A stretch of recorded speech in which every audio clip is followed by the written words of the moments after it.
PSG Fan TV, bonsoir à tous. 34e journée de Ligue 1 Conforama face à Montpellier ce soir. On échoue une nouvelle fois. Ouais, bah déjà bonsoir à toute l'équipe de PSG Fan TV. Pour résumer un peu ce match, on peut dire que c'est un match qui est à l'image des dernières semaines du PSG. Donc très peu d'envie et voilà. Enfin, on prend énormément de buts. On a une défense qui est vraiment à la ramasse et une attaque sans envie. Donc ce soir il n'y avait pas Mbappé ni Cavani, donc on était assez dépourvus devant. Mais voilà, c'est vraiment un match à l'image des dernières semaines. On sent que l'équipe n'est plus dedans depuis Manchester, mais ça s'est intensifié avec les matchs. Et comme je l'ai dit dans des précédentes vidéos, c'est une équipe qui a pas d'âme, qui a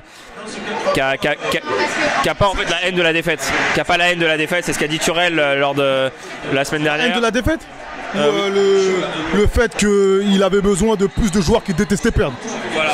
Alors clairement le PSG a besoin de plus de joueurs qui détestent perdre. Ce soir on a vu que c'était pas le cas parce qu'on n'était pas censé perdre ce match. On a encore fait des cadeaux une nouvelle fois.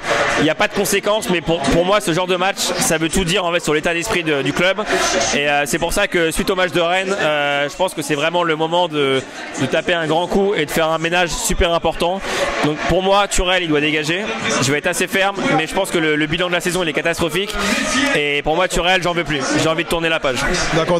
Avant de parler de Turel, on va parler de ses choix, notamment parce que c'est vrai que voilà, ça va pas très bien au niveau des rencontres dernièrement, mais l'équipe change et on peut le voir ce soir avec la composition. Je pense à ce milieu de terrain, donc cette doublette Draxler-Paredes. Qu'en as-tu pensé? Voilà, donc il a un peu innové en mettant, c'était un 4-3-3 ce soir, donc avec 3 pour fournir un peu le milieu de terrain. Mais Draxler, depuis quelques temps, on sait que c'est une catastrophe. Il est plus dedans. Pour moi, son transfert, il est déjà acté. Et Paredes, j'ai déjà évoqué lors d'une vidéo. Pour moi, il a rien à faire à Paris.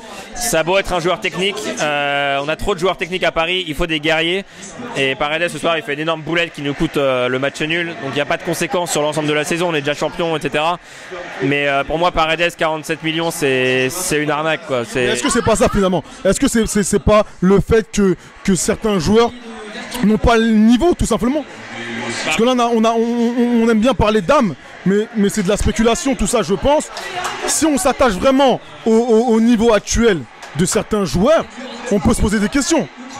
Ouais, après moi je pense que la faillite elle est vraiment collective et le PSG actuellement ils n'y sont pas. Je pense qu'il y a une cassure avec le coach. Il y avait absolument pas ça en début de saison, mais on sent que les joueurs actuellement on se demande même s'ils font pas exprès de perdre en fait. Il y a vraiment une je sais pas, il y a quelque chose qui est cassé dans le vestiaire, pardon, et on a l'impression qu'ils acceptent la défaite et que c'est assez incompréhensible en fait. On n'avait jamais vu ça, même les années précédentes après les éliminations, il y avait un peu de relâchement, mais là pour moi c'est pire que du relâchement quoi. C'est vraiment, pour moi c'est un manque de respect par rapport à l'institution PSG, et c'est pour ça qu'il faut faire des grands changements, et que pour moi les grands changements ils passent par 3 personnes dehors. Donc Nasser qui doit pour moi partir. Il faut vraiment tourner la page. Antero Henrique qui pour moi n'a jamais servi à grand chose. Pourquoi tu penses que Nasser doit partir? Pourquoi? Parce que Nasser pour moi il a ce côté trop proche avec certains joueurs. Et je pense qu'aujourd'hui ça se ressent. Je pense que c'est avéré ça, ces informations-là.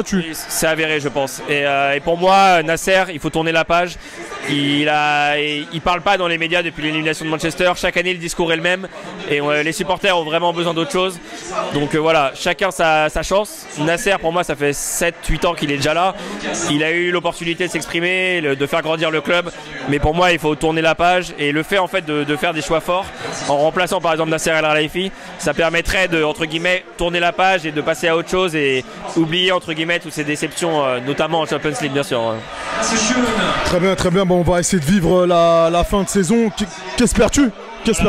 Bah après la fin de saison elle est un peu comme je l'avais envisagé, donc en roue libre. Et qu'espères-tu?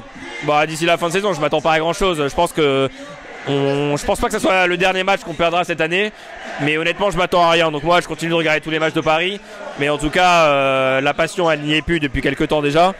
Et sur cette fin de saison on va continuer de regarder ça, d'analyser, mais voilà, il n'y a pas de passion. On va juste attendre la fin en fait avec impatience, j'ai envie de dire même. Merci à toi. Merci à vous en tout cas, merci.